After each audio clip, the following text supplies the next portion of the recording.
Le Brésil avec 4 attaquants d'entrée contre la Serbie. Tite, le sélectionneur du Brésil, alignera 4 attaquants ce jeudi soir face à la Serbie. Parmi les 2 options tactiques travaillées ces derniers jours, Tite a choisi la plus offensive. Le sélectionneur brésilien alignera 4 attaquants, ce jeudi soir contre la Serbie, soutenu par Casemiro et Paquetá au milieu de terrain. L'ex-lyonnais est le joueur clé du technicien, qu'il utilise à plusieurs postes. Il se sert de cette polyvalence afin de modifier ton système en cours de match, ce qui lui permet de passer d'un 4-2-4 à un 4-1-4-1.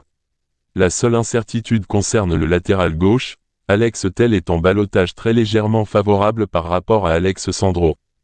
Neymar est très attendu pour cette Coupe du Monde au Qatar où les Brésiliens se présentent en confiance.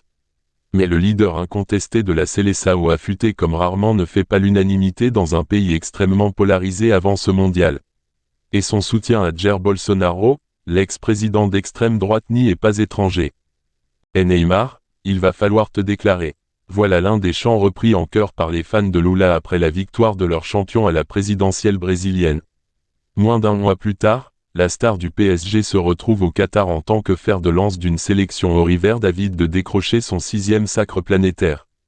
Il est prêt, nous sommes extrêmement heureux du niveau de Neymar, a résumé son sélectionneur Tite en septembre.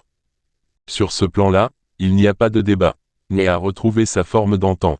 Étincelant sous les couleurs du PSG avec lequel il a inscrit 15 buts et délivré 12 passes décisives depuis le début de la saison, le N.10 et maître à jouer de la Seleção arrive en pleine bourre comme l'illustrent ses 8 buts en 10 matchs lors des éliminatoires sud-américains.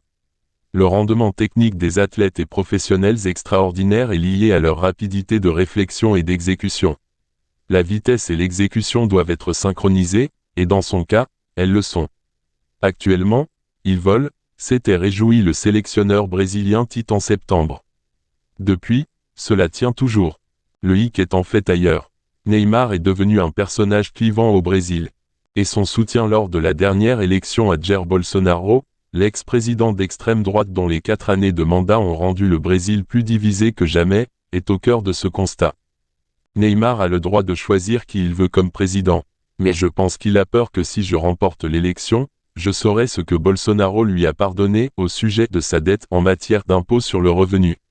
Je pense que c'est pour cela qu'il a peur de moi, avait même lancé Lula avant son élection mettant encore un peu en lumière ce soutien polémique.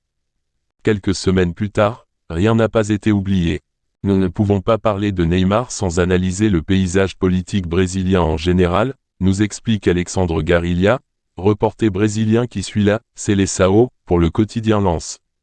Le Brésil est politiquement divisé, près de 50% pour chaque camp, toute personne qui prend position divisera les opinions, surtout Neymar, qui est une figure extrêmement importante. Je pense qu'il diviserait les opinions même s'il avait déclaré son soutien à Lula. N'importe quel sujet dans le domaine politique et idéologique aurait provoqué cette division. Si son choix de prendre position pour Jair Bolsonaro est encore évidemment dans tous les esprits, le souci c'est que ce n'est pas la première fois que Neymar a fait l'actualité pour un autre sujet brûlant que le football. Il a aussi vu son nom être cité dans une affaire sur des allégations de violence sexuelle ou encore pour des soupçons d'irrégularité entourant son transfert de Santos à Barcelone. Les zones d'ombre sont même désormais légion sur le cas de celui qui était attendu par tout un peuple au Mondial 2014 avant sa terrible blessure.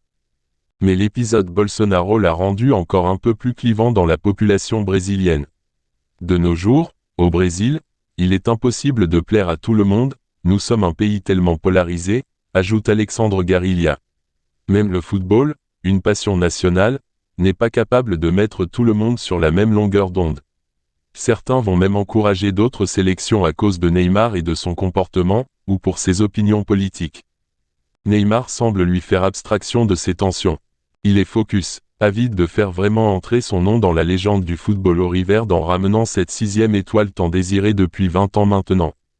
Malgré tous ces soucis extrasportifs, les fans brésiliens attendent énormément de Neymar à partir du moment où il semble à 100% physiquement, plus en forme qu'en 2018 où il était blessé, et plus mature qu'en 2014 où il avait tant de responsabilités car l'équipe était si dépendante de lui, nous confirme Alexandre Garilha. Et une Coupe du Monde réussie fera forcément taire certaines critiques au pays sur un leader si talentueux et qui a tant fait espérer les fans auriverdes mais qui ne compte pour le moment qu'une Coupe des Confédérations 2013 et un titre olympique en 2016 à son palmarès en sélection. Thiago Silva fait des annonces fortes. Le Brésil va débuter sa Coupe du Monde 2022 par une rencontre face à la Serbie.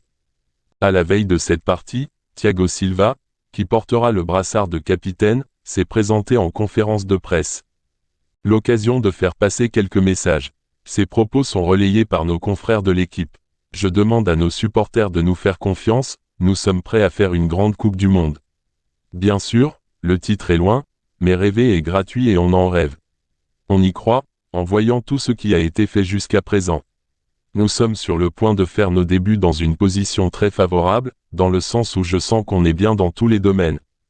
Questionné au sujet de la pression que peut avoir la Seleção, qui figure parmi les favoris, il a expliqué « Le fait que nous ayons gagné en 2002 est surtout une grande inspiration.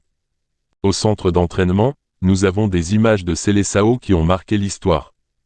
Cela nous rend confiants et motivés pour faire aussi notre histoire. Nous savons que cela ne dépend que de nous. Cela nous donne encore plus de motivation pour honorer ce maillot. Personnellement, le joueur se sent bien. Je suis actuellement la meilleure version de Thiago Silva. À 38 ans, je traverse l'une des meilleures phases de ma carrière. Aujourd'hui, je suis certainement une personne bien mieux préparée pour ce moment, super calme et super à l'aise ici, avec la confiance de tout le monde.